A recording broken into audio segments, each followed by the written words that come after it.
আলাইকুম, cooking by Shamima চ্যানেলে সবাইকে স্বাগতম। চলে আসলাম খুবই মজার একটা রেসিপি নিয়ে, বেগুন টমেটোর ভর্তা। একটু নতুনত্ব অবশ্যই আছে, ভর্তার রেসিপিটা ফলো করলেই বুঝতে পারবেন। আমরা তো বেগুন ভেজে পুড়িয়ে সিদ্ধ করে অনেকভাবেই ভর্তা খেয়েছি, কিন্তু এভাবে যারা এখনো খাননি তারা অবশ্যই ট্রাই করবেন। ভালো লাগলে কমেন্টস করবেন। তাহলে রেসিপিটা শুরু করি। আমি এখানে দুইটা বেগুন ধুয়ে নিয়েছি, আর দুইটা টমেটো আর 4টা কাঁচামরিচ নিয়ে নিয়েছি। যারা এখনো এভাবে বেগুন ভর্তা খাননি তারা অবশ্যই বাসায় ট্রাই করবেন। আমি শুধু মাঝখান থেকে কেটে নেব, এজন্যই যে যেন কোনো পোকা আছে কিনা আমি এটা যেন দেখতে পারি, চেক করতে পারি। আমার বেগুন দুইটা কাটার পরে আমি এটা ফেলে দেব।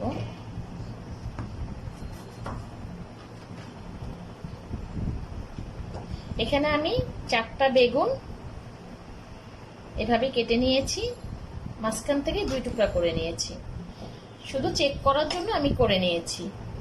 আর এটা আমি টমেটো দুইটা এইভাবে করে আপনার চিড়ে দেব। যখন এটা আমি ডিপ ফ্রাই করব, খোসাটা যেন আমি ছাড়া। 4টা কাঁচামরিচও আমি চিড়ে দেব। চিড়ে দেওয়ার একটাই কারণ, যখন আপনি ডিপ ফ্রাই করবেন তখন ছিটিয়ে যাবে না। এখন আমি যেটা করব, এই বেগুনটা আমি আগে থেকে ধুয়ে এইগুলো কেটে নিয়েছি, এখন এটা আমি ডিপ ফ্রাই করব। তো চলুন প্রিয় দর্শক, ভর্তা করার জন্য ডিপ ফ্রাই করা যাক। আমি এখন ডিপ ফ্রাই করব। ডিপ ফ্রাই করার জন্য আমি তেল দিয়ে নিচ্ছি।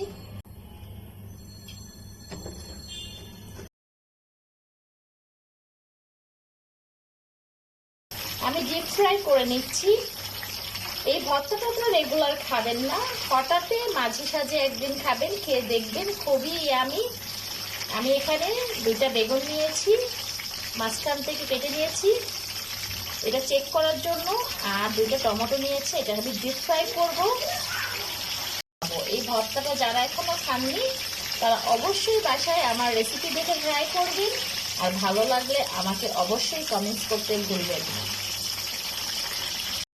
অনেকভাবে ভর্তা খেয়েছি, বেগুনে সিদ্ধ করে, বেগুন পুড়িয়ে, বেগুন ভেজে। আজকে একটু ডিফারেন্ট ওয়েতে করলাম, আশা করছি আপনাদের ভালো লাগবে। এখানে আগে আপনার মরিচগুলা ফ্রাই হয়ে যাবে, এই জন্য আমি উঠিয়ে রাখবো। আর বেগুন আপনার টমেটো একটু লেটে ফ্রাই হবে। টমেটো আর বেগুন ভাজা হচ্ছে, এটা খুবই মিডিয়াম আঁচে ভাজবেন যেন বেগুনটা ভাজাও হয় আবার সিদ্ধও হয়ে যায়।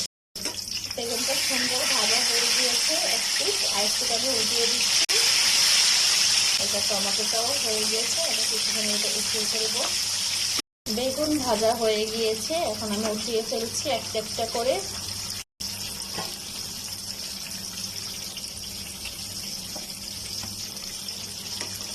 তেলটা ছেঁকে নেবেন,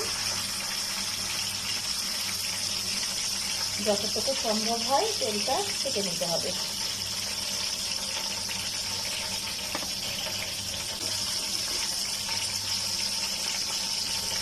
আমি পরের গুলো এইভাবে দিয়ে দেব। বেগুন ঠান্ডা হয়ে গেলে খোসা ছাড়িয়ে এখন আমি ভর্তা করে নেব। তো বেগুন ঠান্ডা হওয়ার জন্য কিছুক্ষণ অপেক্ষা করছি।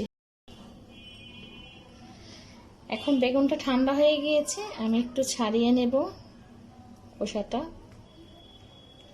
এমন করলেই ছেড়ে যাবে।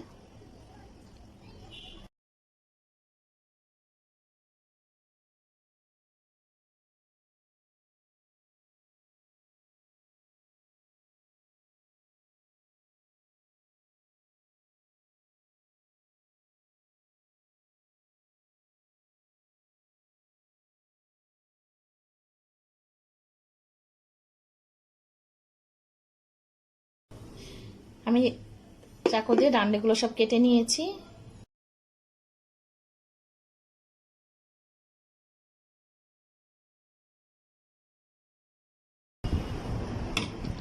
বেগুন আর টমেটো আর ঝাল একসাথে এভাবে মিক্সড করে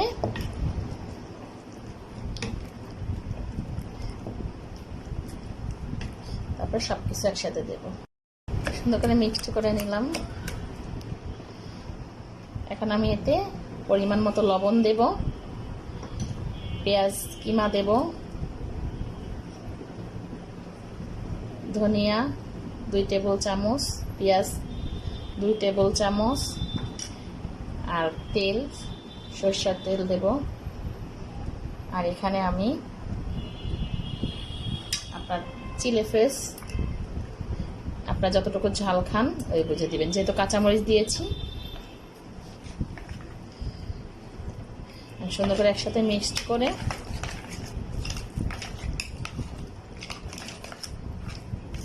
হয়ে গেল দারুণ স্বাদের আমি বেগুন ভর্তা। তো লাস্টে আমি একটু লেবুর রস দিয়ে দেব। দারুণ স্বাদের আপনার বেগুন ভর্তা। তো বাসায় এইভাবে ট্রাই করবেন। হয়ে গেল বেগুন ভর্তা। আমি এটা ডেকোরেশন করার কিছু নেই, তারপর একটু হালকা ধনিয়া পাতা দিয়ে সাজিয়ে নিয়েছি, কাঁচামরিচ দিয়ে। যদি ভালো লাগে সাজাবেন, না হলে স্কিপ করবেন। তো এখনকার মতো বিদায় নিচ্ছি কুকিং বাই শামিমা চ্যানেল থেকে। সবাই ভালো থাকবেন, সাবধানে থাকবেন।